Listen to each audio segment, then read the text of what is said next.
Gusto ba mong tagod-taguron sa Ginoo? Ha?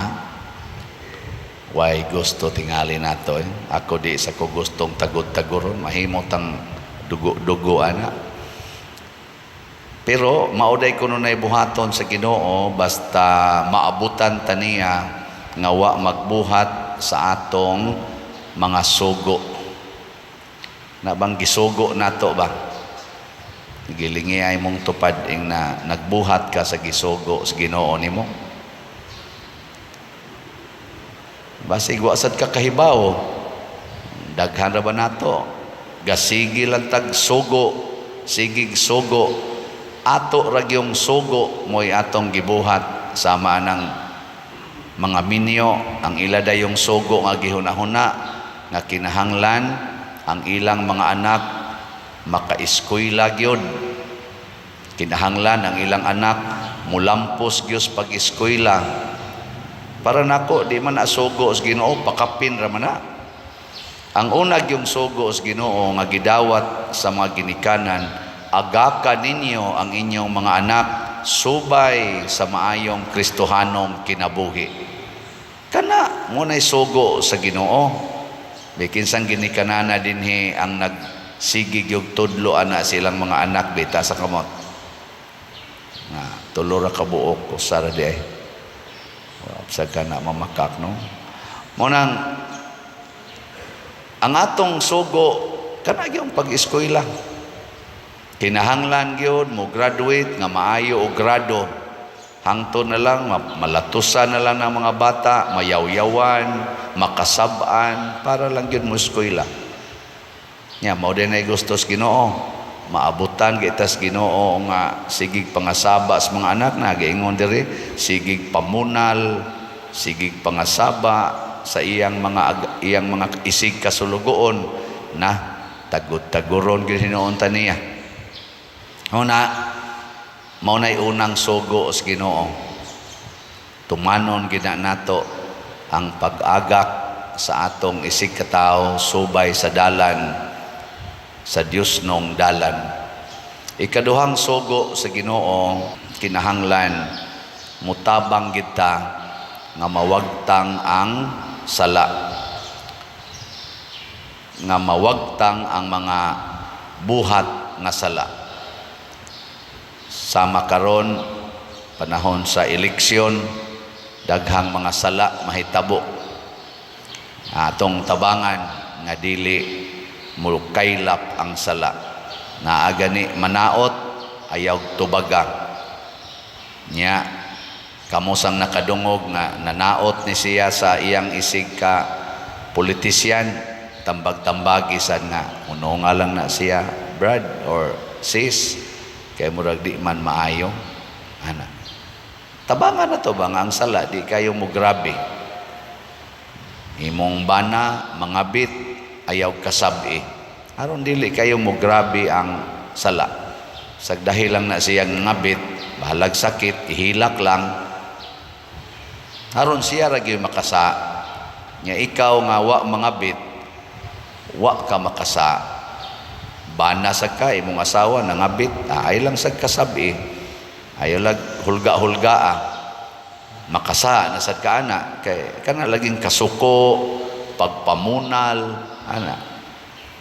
Nya kung naa sad tay mga bisyo sama ng inom, sugal nga naka kuan ba makaamgo ta ba nga yay sugal naman day ni bisyo naman day ni ato sang hunungon. Kay matod pa diri kanang magsugod og kaon, inom, patuyang sa kaugalingon, tagod-taguron gyapon na sa Ginoo. Gilingi ay mong tupad ikaduhang lingi. Ing na daghan pa kag saaron. Ing na kuno be. Ing na ato na nang sugdag hunong rong adlaw. Kanindot ana. Iguli nimo sa inyo sa una ang imong anak di pa kailis, di pa mumata. Yaw-yawan day nimo kay ting eskwela na. Karon mo smile na lang ka. Resulta di ginaka-eskwela imong anak pero wa kay sa. Di ba? Ikaw niya pa dir unsaon na mo lang na og di na mo graduate. Og imong pa eskwelahon basta di ka kasa.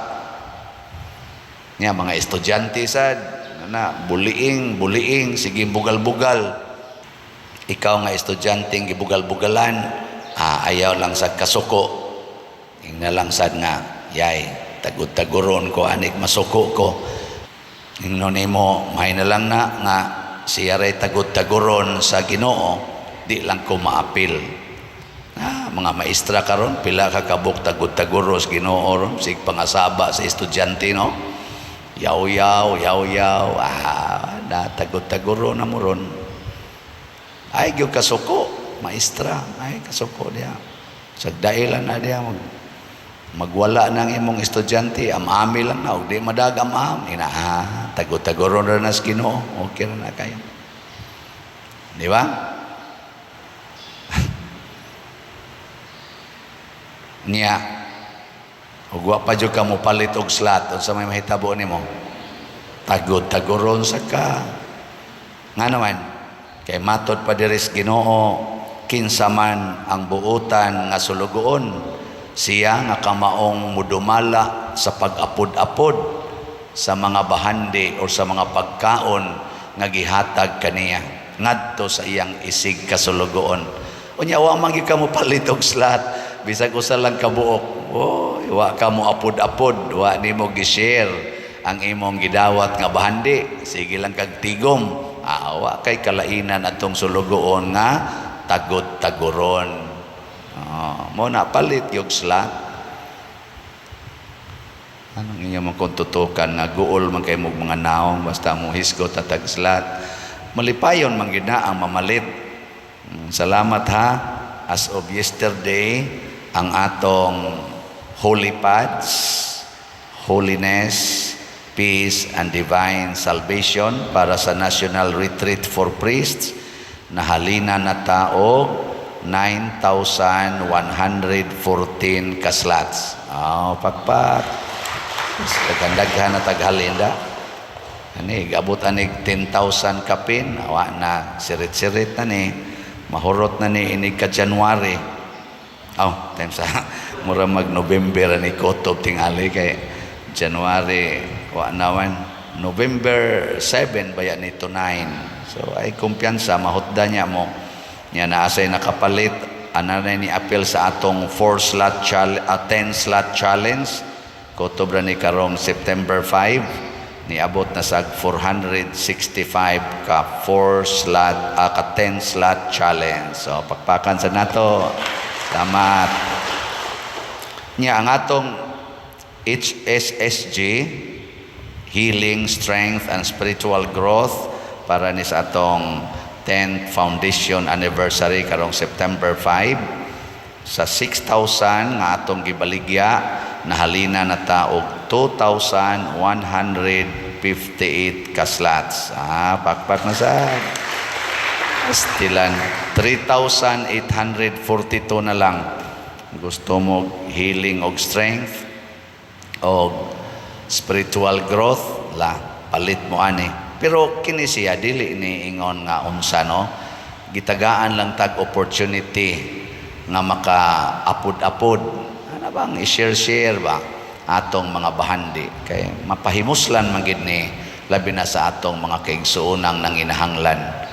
Kaning atong HSSG ato ning usani manghatag tag mga bugas nga 5 kilo packed rice ngadto sa labing minos mga 600 ka families nya ato pag yung pakapinan og noodles og sardinas.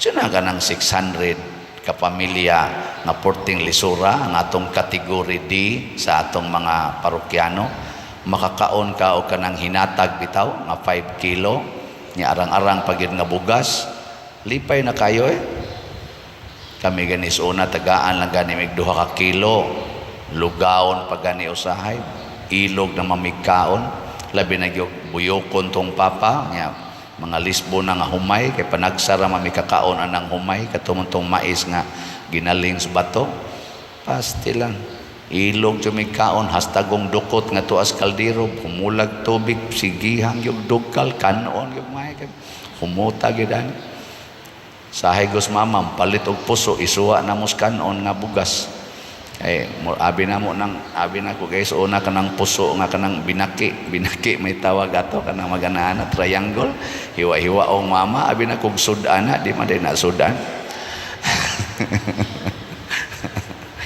So, kon ba kay dangog man kanon ang kanang humay, lami man kay kanon ang kadto ang mais nga gisi mang imong tutunlan labi na tong numero 12 nya mubahaw-bahaw hait man kay kanang ginaling sa bato arang-arang nang ginaling sa kanang makina kay mura maghamis siya kakaon pro gahi lang yapon hait ba kabantay mo na may lagmay humuk-humuk pagkalungag akong punto kining naatas kalisod lipay kay tagtagaan mo nang ningon jud si Kristo unsay inyong gibuhat ngadto sa labing ubos ako nang gibuhat ninyo mo na inyong gibuhat nga rin ako.